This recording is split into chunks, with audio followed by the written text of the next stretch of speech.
Crews let this fire burn out in Marietta, but they're still on the scene at this hour using ladder trucks to pour water on the chemical warehouse where a stunning fire started more than 12 hours ago. We'll have a live report in a moment. Good morning and thanks so much for joining us. I'm Jennifer Leslie in for Valerie Hoff. And I'm meteorologist Allison Chinchor. We are talking about a beautiful day out there for today. Get out, enjoy it. It may actually be the nicest day we have for the holiday weekend. Here's a look. We expect a 9 on the wazometer. High temperatures today will be up around 86 degrees, so it will be nice and mild out there. Some spots may even get into the 90s for high temperatures today. Now here we look at the radar. You'll notice we have a few clouds rolling in. Do expect a mix of sun and clouds off and on throughout the day, but overall still turning out to be a beautiful start to the weekend.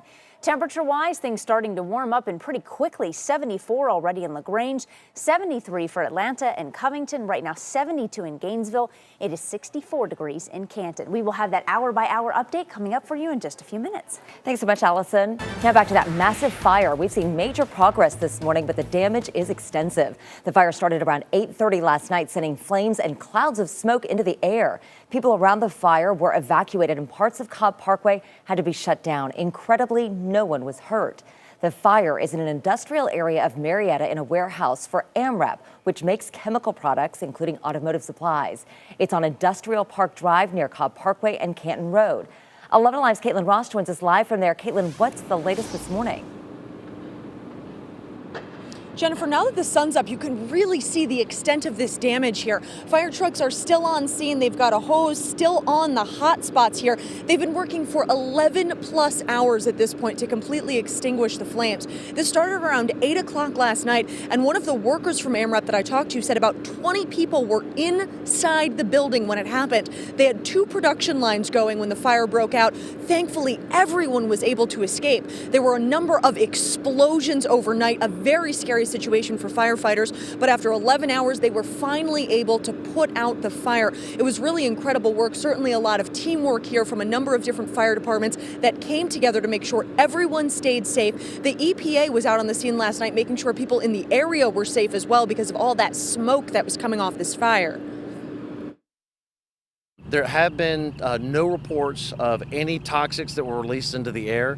The EPA as well as the fire department did numerous checks throughout the night, and at no point in time did any of the smoke ever contain any toxic chemicals or anything else. So nobody should have any fears if the wind happened to have blown their way with the smoke and everything traveling, that there was going to be anything toxic in that.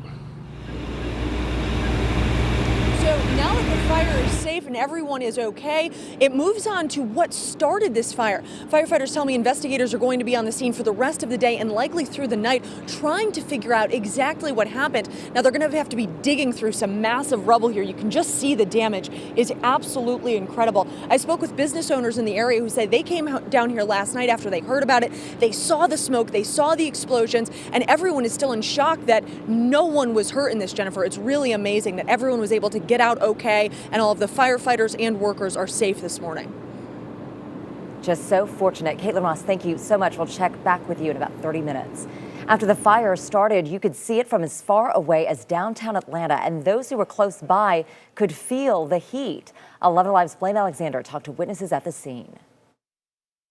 Oh my goodness. It's the type of reaction you'd expect for 4th of July fireworks. Oh my. But no celebration here. A chemical plant fire. Some kind of tanks going off one at a time. Oh my goodness. Whoa. It seems to be getting worse. See, there goes a good one right there. Yeah. Explosions, one right after the next. More than 200 people evacuated.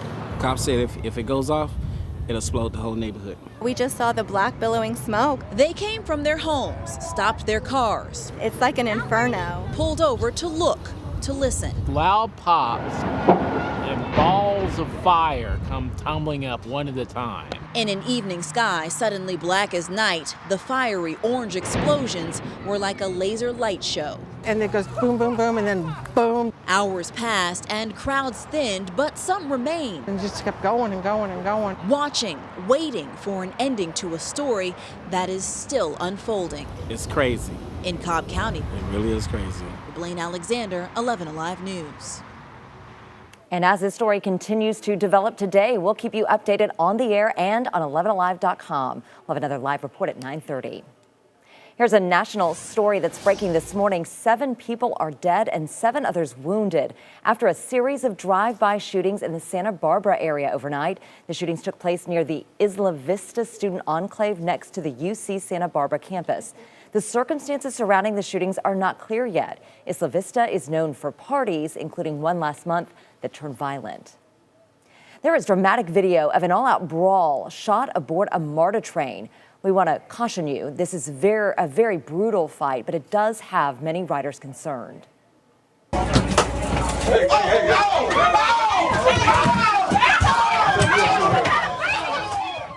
That's part of the video that was posted to a website called flyhike.com. It shows 2 transgender women exchanging words with a group of men. Then the fight started. This video has triggered an investigation by MARTA. Last night, one of the victims in that fight said MARTA police didn't do enough when it first happened. Janelle Crosby says the men were instigating it. She says they kept taking pictures of her and her friend. They were afraid for their safety and were defending themselves, she told us. After the video surfaced, MARTA spokesman Lyle Harris released this statement saying, MARTA will not tolerate this type of behavior on our transit system. Our police department has launched an investigation to identify those who are involved, and we ask anyone with information to contact us at 404-848-4911. The statement continues. Customers who may witness suspicious or unlawful activity are asked to immediately contact the MARTA Police Department. They can report it using the free See and Say app on their smartphones. Just 2 weeks ago, as part of our Raise Your Voice series, a viewer came to us with safety concerns about MARTA. A Miracle Grace told us she doesn't always feel safe on her commute, which takes her from her home to the Hamilton Holmes station, then to 5 Points. Her biggest worry, not enough people seem to be following the code of conduct. 11 Alive introduced Grace to MARTA's Lyle Harris, who assured her that some big safety changes are coming. Well, we are in fact bringing more officers. We're in the process of recruiting more officers to come and work for MARTA because we understand how important it is to not only be safe, because MARTA is a very safe transit system, but also for you to feel safe and to feel secure when you're riding the system. According to MARTA's own statistics, crime has fluctuated over the past 5 years, but from 2012 to 2013, with the exception of the North Precinct, every MARTA train precinct saw an increase in crime. At the same time, most MARTA riders said they take the train or bus daily and never encounter any issues.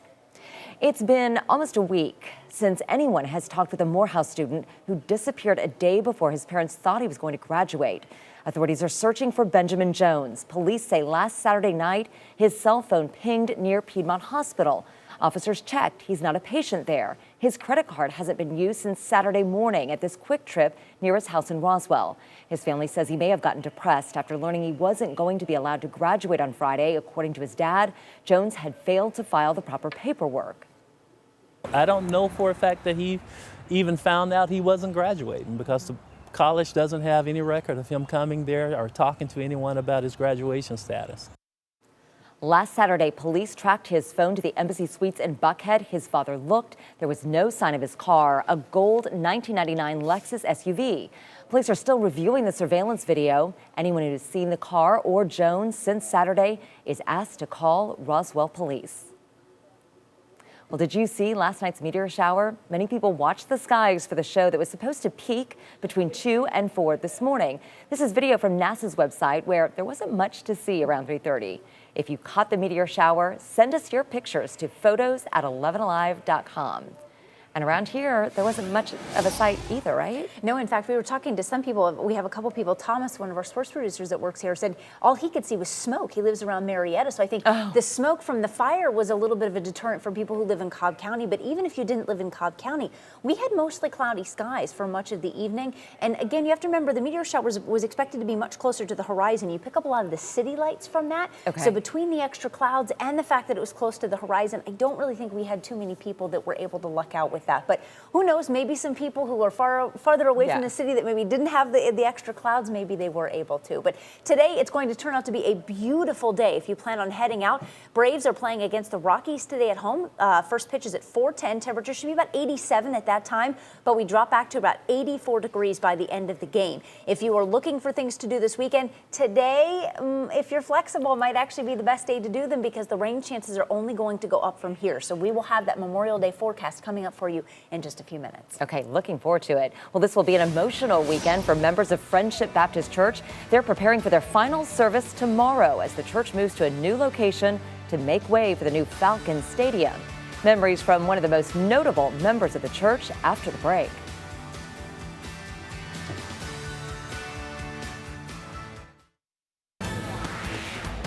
Tomorrow, Friendship Baptist Church will hold its final service on Mitchell Street as the congregation prepares to move to a new location to make way for the new Falcon Stadium. Actress Jasmine Guy spent countless Sundays inside the church listening to her father preach from the pulpit. She sat down exclusively with 11Alive's Karen Greer to talk about this emotional transition. I may blowtorch at your own face, you graceless hippo. Jasmine Guy still makes people laugh in her syndicated hit show that ran on NBC for 6 seasons, A Different World. The role in the Cosby spinoff was a feisty Southern belle, Whitley Gilbert. If you make him work for it, you can ride him for the rest of your life. Yes. And I was like, what if I do it like Miss Pankert, who was my 3rd grade teacher here? But on this Friday afternoon, Jasmine walks the halls with me in the church she grew up in, where her father, Reverend William Guy, was pastor, Friendship Baptist Church. This was my dad's mentor. Looking at pictures and sharing stories of how the oldest Black Baptist church in Atlanta has a history that many people may never know, because these walls will be knocked down to make room for a new billion-dollar Atlanta Falcon Stadium. I'm like, what does this do for the city? This does something for the city.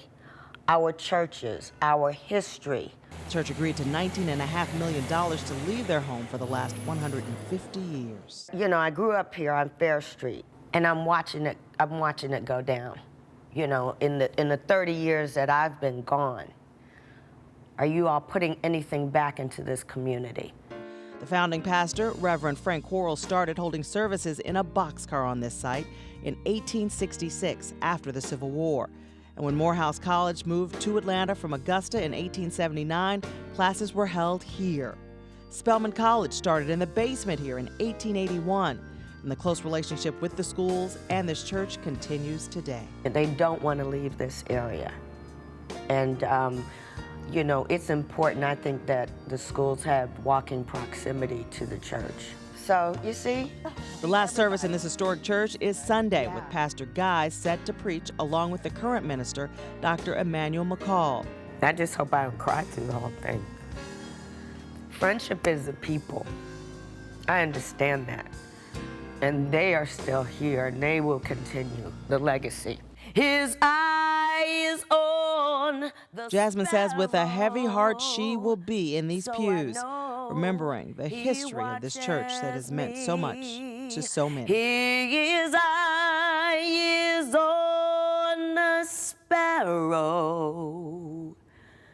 and I know he watches me. The final service will take place at 10 o'clock tomorrow morning. You can bet it will be crowded, so if you plan to attend, be sure to get there early. You can find more on the controversy between the city and the church over the new Falcon Stadium on 11alive.com. Just search under Friendship Baptist. Morris Brown College has agreed to sell most of its property to the city of Atlanta and Friendship Baptist Church.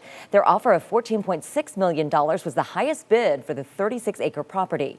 The official sale is expected to be approved in court on Thursday. The deal includes not just the property, but the promise to let Morris Brown continue to operate and try to emerge from bankruptcy.